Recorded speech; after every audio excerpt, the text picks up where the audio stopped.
Yo, what's up, guys? I wanted to talk a little bit about what you could do and achieve realistically in around 2 months of going to the gym, 2 or 3 months, and I'll give you guys the entire blueprint, how it all works, and what you need to understand to make the best transformation possible in a short period of time like that. Now, unfortunately, there's a lot of nonsense and a lot of garbage information out there, and I want to make it my goal here right now to give you guys the best info possible. And when you do everything right, what actually happens? Well, anyone can make progress. Anybody can make progress in the gym.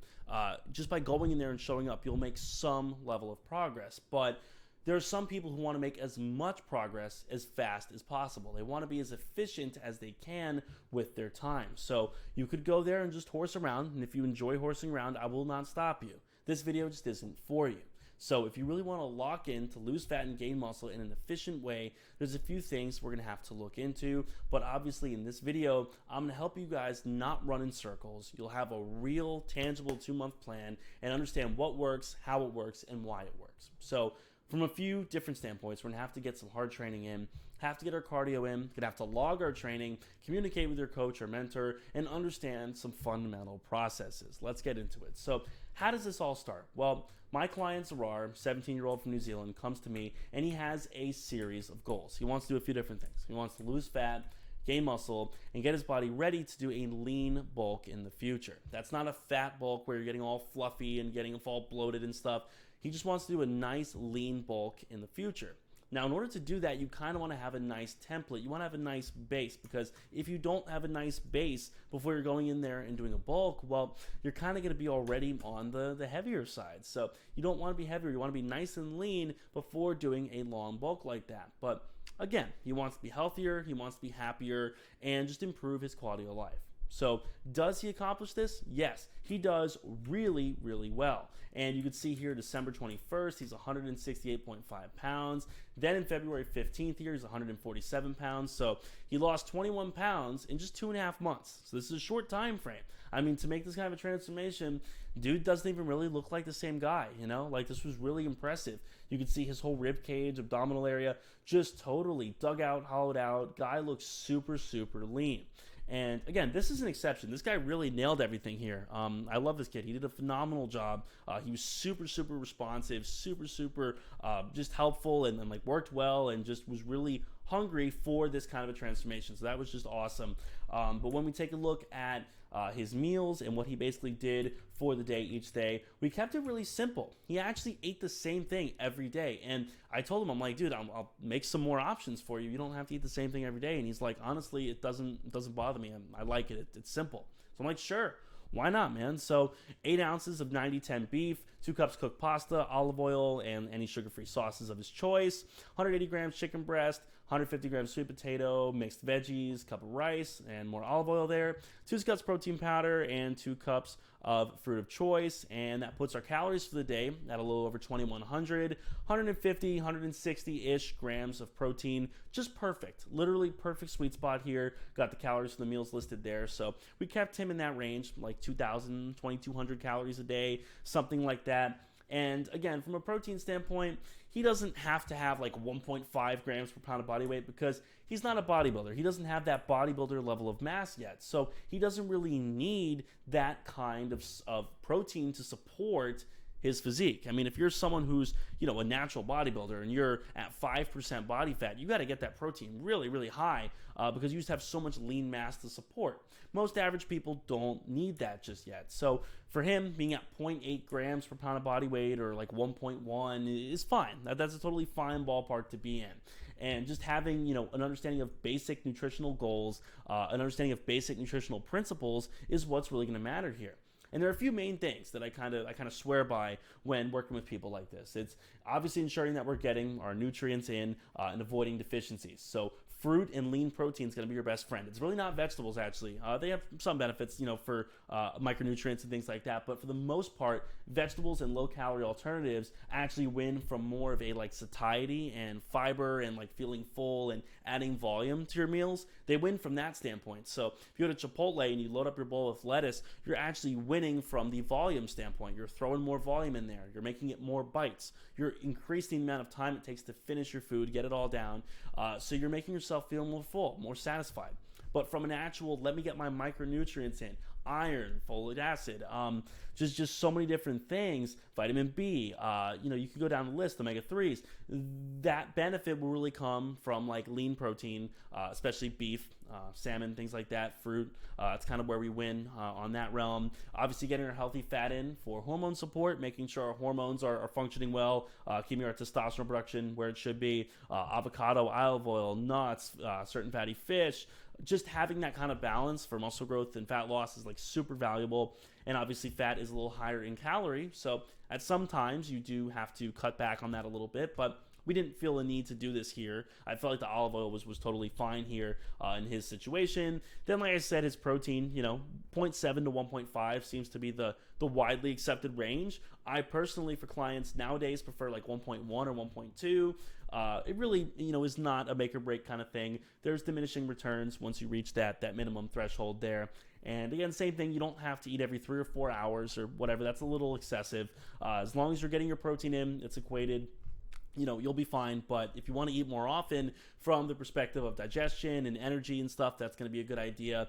And then obviously we want to match our caloric intake to our goals. So deficit for fat loss, surplus for muscle gain, and using a deficit for fat loss is really what has to happen. We have to be in a deficit of energy to where there is a net negative energy balance in our bodies. So again, if we're trying to gain muscle, and we're gaining muscle here in both situations, right? But if we want to gain muscle optimally by being in a bulk, we're going to have to be in a slight surplus to do that. But what a lot of people don't realize is that you can gain muscle in a deficit. There is proof in the pudding here, in the fact that Zarar actually did this, that if you look at these two pictures, he's stronger here. He didn't lose strength on a cut. You're not supposed to. If you're being guided properly and you're doing things right, you're not supposed to lose strength on a cut automatically, especially if you're not, a bodybuilder with 10 years of experience. If you're someone who's just been in the gym for a couple of years, there's no reason why you should cut and then all your lifts just tank. That's not what's really supposed to happen if you're doing everything properly. So we're obviously making sure the macronutrients in every meal are where they should be to stabilize blood sugar, maintain energy, and optimize our recovery. So a couple of things there. Front loading our protein in the morning, that is a huge one in my opinion. So when you wake up, get your protein in. Chick-fil-A, get the grilled chicken, instead of some other options there. If you're going to Chipotle earlier in the day, maybe go with lettuce, do a salad kind of thing with light rice instead of heavier rice. So just little things like that to keep in the back of your mind. Not the end of the world make or break, but definitely having protein earlier in the day is going to be nice because it'll keep you full and it won't give you those blood sugar spikes and drops and stuff where you're constantly having that really, really bad hunger spike, especially in a calorie deficit where you're in a deficit of energy. You are going to be hungrier at times. And now obviously you want to put your higher carb stuff before your training. So popular thing nowadays has been cereal bars, things like that before starting to work out, and keeping your higher fat stuff away from your training. So if you're having things like eggs, fattier beef, peanut butter, whatever you're doing, keep that a little further away from your workouts, ideally, because we really don't want to be digesting like that during our session, and fat does kind of cause more from a digestion standpoint there. And then obviously getting our fiber in, vegetables for that, carrots, celery, you name it, broccoli, go down the list, and just adequate hydration for satiety, feelings of fullness. If you're well hydrated, you won't be as hungry, and digestive health. Your electrolytes are sodium, magnesium, potassium, and just keeping the hyper palatable, like ultra processed stuff at bay. Not saying you can't have it sometimes. And again, I'm not referring to like Chipotle, Panda Express, Chick-fil-A, and don't come at me for the peanut oil. Chick-fil-A is fine, those things are all good options. Those things are fine. I'm not saying, you have to kill all of your fast food options. There's a lot of great fast food out there, tons, where you can go get something you enjoy and still meet your fitness goals and stay pretty healthy. But I'm talking about the crazy, the downing a whole, bag of Doritos, like that kind of thing. Let's try to get away from those habits. And that's something I focus on with people, getting away from habits like that. So after all this happens, I start working with Zarar. A few months later, I actually get invited to go on Dr. Phil and discuss nutrition and health, which is kind of crazy. But what was so nuts about this is that this was all about Diet Coke. It was all about Diet Coke, artificial sugars, artificial gums and sweeteners and things like that. And the premise was, is the food that we eat killing us? And so the basic argument here that Dr. Phil made, and Kaylee Means, who was a whistleblower here from the FDA, Their basic arguments were this, that the food industry is killing us. They're putting chemicals in our food to make our products hyper palatable and addictive. Seed oils, glyphosate, artificial sweeteners, artificial colors are shortening our lifespan, and we have a sugar addiction and an obesity crisis in this country. I didn't disagree with all of that. In fact, I find a lot of that very agreeable. There's way too many problems with people being addicted to sugar, people being addicted to regular soda, people being obese, right? But the solution and the argument that I made was that yes, these are valid points, but the food industry does make products addictive, and believe me, they would gladly make the most addictive, poisonous food possible if it meant an extra dollar. With that said, that does not abdicate us of our personal responsibility to make good choices, to make good decisions for ourselves, and to be knowledgeable about what we're consuming. So something having a chemical or a compound does not automatically mean it's bad. And the number one sort of slander you'll see is aspartame, right? Like Diet Coke, oh, it's going to kill you. It's not. Aspartame is fine. And the only way that they prove it's not fine is when they give like 100 times the lethal dose to a rat and go, oh yeah, the rat got cancer and the rat died. Yeah, it did because you gave it 100 times the lethal dose. So that's something that happens. We got the in vitro experiments where they'll take a cell in a petri dish and inject a bunch of shit in it. That's not a real life tangible example of that. So I've been drinking a gallon a day of Diet Coke for the past 5 years and been completely fine. My clients use a ton of protein bars, sugar-free gums, energy drinks, pre-workout, creatine, diet soda, calorie-free alternatives, all that stuff. And that was something I was telling them. I said, hey, like, you know, people use all of these things and they're able to lose weight. They feel better. Their blood work improves. And eating a mostly whole food, unprocessed diet, and this is something that me and a couple of the people agreed with at the end, is that is a generally better approach. And being mindful of your protein intake for anti-frailty effects, obviously having muscle mass and muscle retentive effects, in getting your activity in, actually getting your step count up, increasing the amount of steps you're taking per day. This is a very simple switch you can make if you're someone that's trying to lose weight and feel better and be happier, is just get the step count in. Get 13,000 steps a day, get 15,000 in a day. Even if you're not jogging on the treadmill, that is a really good goal to go for. And again, most people are obese because they're not active enough and they overeat their calories, period.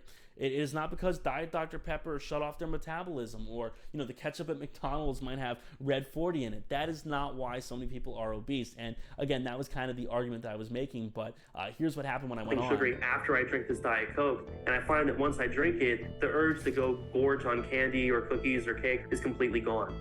I will probably drink Diet Coke for the rest of my life. Making my argument about satiety. Okay, how much are you drinking a day? I really do drink a gallon a day of diet soda. Really? Yes. They know me as the Diet Coke guy in restaurants I go to, local restaurants, and they bring me two before I even sit down. And you think this is good for you? Actually, yes. I was formerly... Wait, I don't know why I paused it. Hold on. Sweets, things like that. Eating.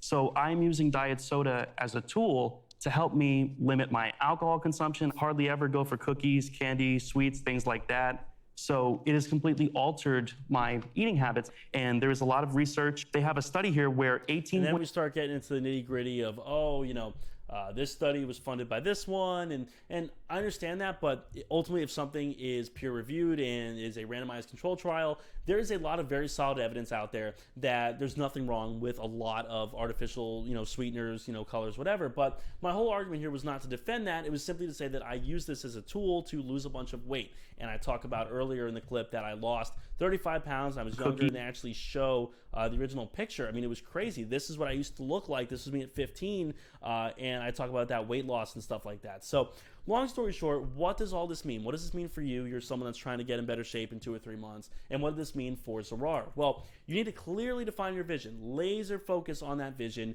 And what do we want to do? We want to increase the amount of muscle in our body by optimizing our hypertrophy training to be as efficient as possible, to make as much progress as possible, to gain as much muscle as possible in the short amount of time as possible.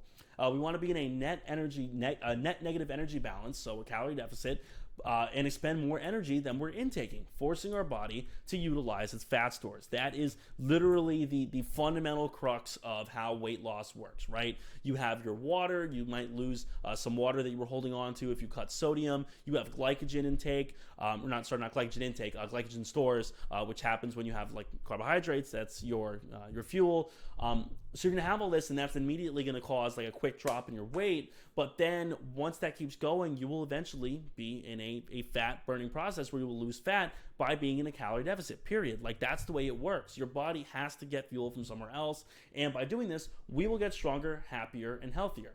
And again, you could do a Jolly Ranchers diet. You could eat nothing but Jolly Ranchers all day, every day. And if you stayed under your maintenance calories, you would lose fat. You would probably see improvements in your blood work, and you might feel like garbage in the process. But I'm not saying you should eat nothing but Jolly Ranchers, but that's the hypothetical. You could do really random, idiotic things and lose fat and be healthier. So that's why you see things like paleo and keto and this and that. They're not good diets, really. Paleo is pretty good, but some of the other ones, Mediterranean is pretty good. But you have certain diets. It's just not necessary to be on a diet like that because they're arbitrary. You're picking and cutting out random things when the reality is you have to be meeting your micronutrient goals, picking foods that are otherwise good for you, that have vitamins, minerals, getting your protein in, your healthy fat intake for hormone support, carbohydrate intake where needed for your training and things like that.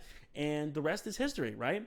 So then it's a matter of time here where Zarar actually starts to get to work. And the work here is just amazing. I mean, what this guy does is incredible. He documents himself all the time here, taking pictures of himself every week here. And again, this doesn't even look like the same guy. Like, this is just crazy to me that he was actually able to do this. If you look at this first picture, I mean, this doesn't even look like the same guy. And obviously, his posing might have needed a little work, but he's keeping the poses consistent.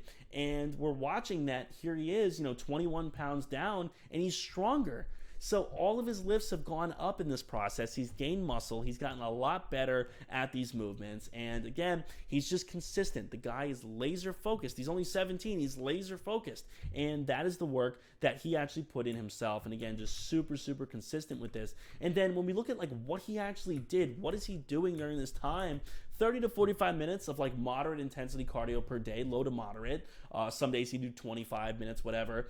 And he's following the hypertrophy split that we programmed for him with a consistent split, training close to failure with quality technique and progressive overload. So he's progressing his lifts, meaning he's getting stronger over time. He is increasing the amount of weight he's using, increasing the amount of repetitions he's getting. He's increasing his technique. He's improving his level of control. Those are all means of progressive overload, which the theory and the thought on progressive overload right now is that, well, progressive overload means that as you go into the gym over time, your muscles are going to grow. Myofibrillar hypertrophy, your muscles, the myofibrils, the proteins inside of your muscle are actually going to thicken over time.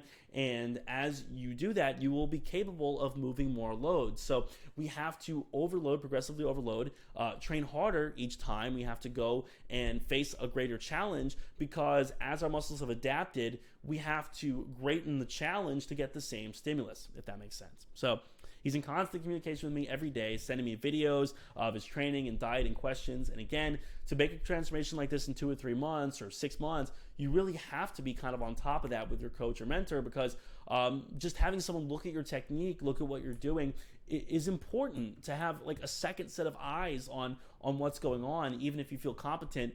There are coaches that have coaches, right? Like Chris Bumstead knows what he's doing, of course, but Hani Rambod is his coach. I mean, he's the guy who looks at everything Chris is doing. And then when you just look at his sets, there's a very common theme here, and that is he is training within a close proximity to failure. Now, there's always a debate about how close to failure you should be. And for those that don't know, failure is where you literally cannot move the weight, your nervous system is tapped out.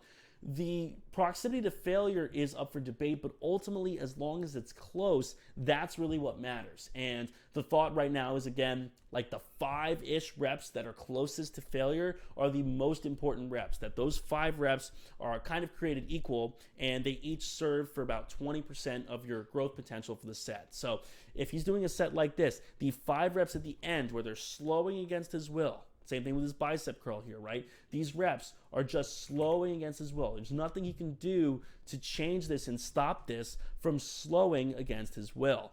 And that is good training. It is these last reps that are actually being conducive to his growth. Same thing, you look at squats, focusing on quality control, letting the eccentric, obviously 2 to 3 seconds at least on the eccentric, exploding out of the bottom, and just controlling. He is actually trying to control the weight, pushing with intensity, training well, keeping his joints, his ligaments, his tendons in good shape by using good technique and full range of motion like this.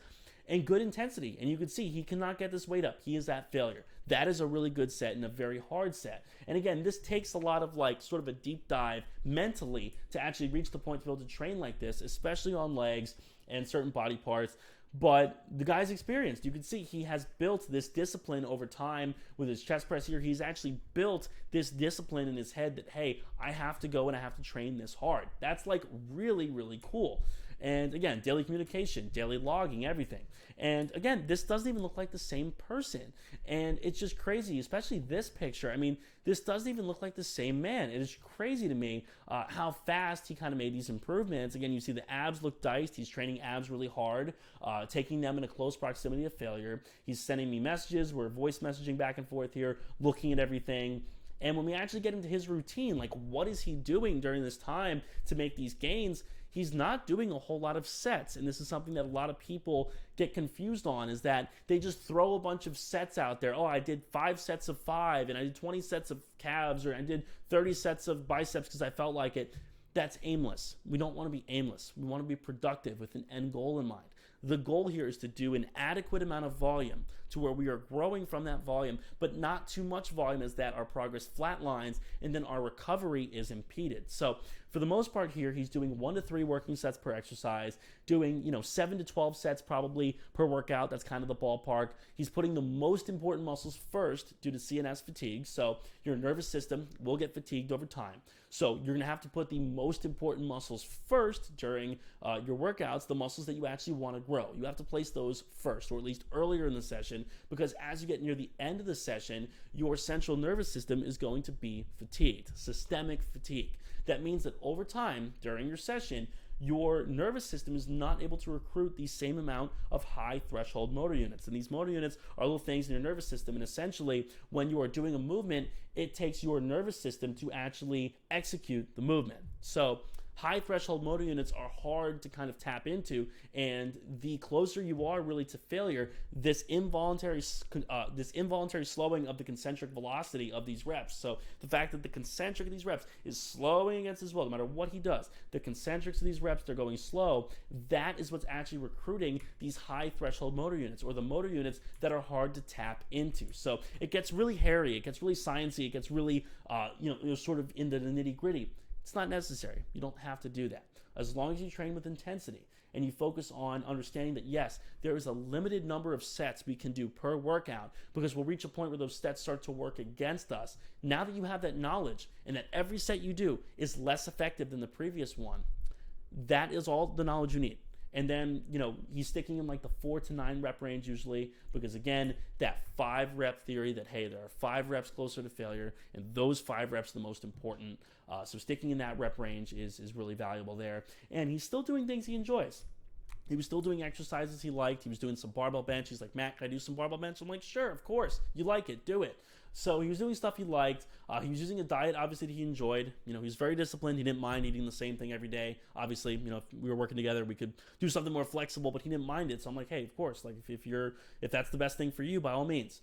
He's focusing on micronutrient density, obviously staying full and being overall healthy, being a healthy guy who has a good cardiovascular system, who's strong, who is gaining muscle. So he's doing things he enjoys and obviously adhering to things. So yes, he did every single thing right, and here's what he had to say. He gave me a quick little statement, which I really appreciate, so thank you. My name's Zara. I'm one of Matt's clients. I've been working with him for a few months now, and he's been pretty much super helpful and amazing when it comes to nutrition, hypertrophy, exercise selection, like my form, about everything. He's helped me quite a lot, my transformation. So yeah, he's a really great guy, and I'd recommend him. I definitely would recommend him, yeah. So appreciate it, Zawar. Thank you, bro. And that was a little statement from him. And if you would like to work together one-on-one, all you have to do is fill out the form in my description. And please, only if you're serious, again, for the final time, if you'd like to horse around, you're free to. I don't think any less of you if you want to horse around in the gym. That's fine. This is just not made for you.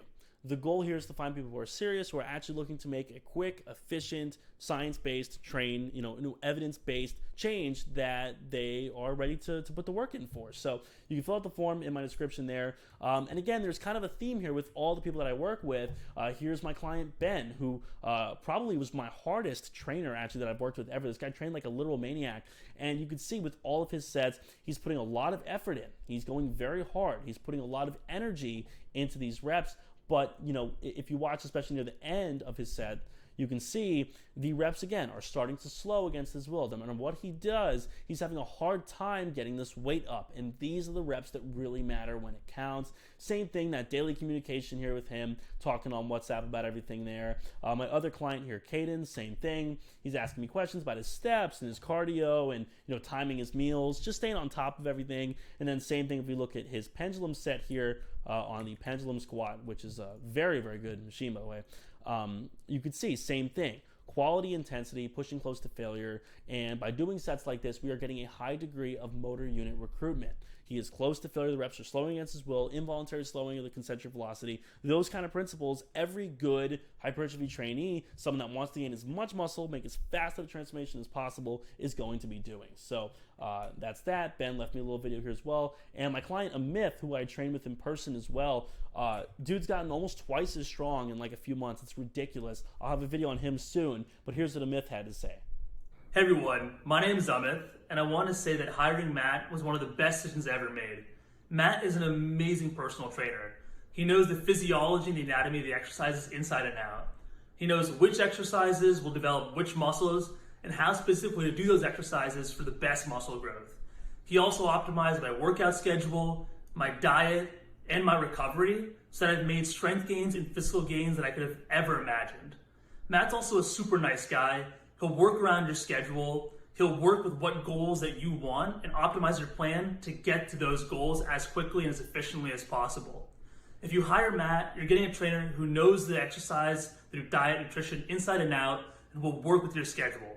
I'd recommend anybody to hire him. Hey everyone. This dude's super cool, by the way. Awesome guy. So thank you, Amith. But yeah, that is the deal. I hope you guys have enjoyed the video. Let me know if you guys have any questions down below. Again, I have a lot of resources down below in the description, including obviously the form you could fill out if you'd like to work together one-on-one, and we can see if we're a good fit. I'll shoot you a message sometime, maybe 24 to 48 hours usually after the form gets filled out. And then obviously I have my free training split down there, free fat loss guide, a lot of cool stuff down there. So thank you guys for watching. I hope you found it useful, and I'll talk to you guys soon.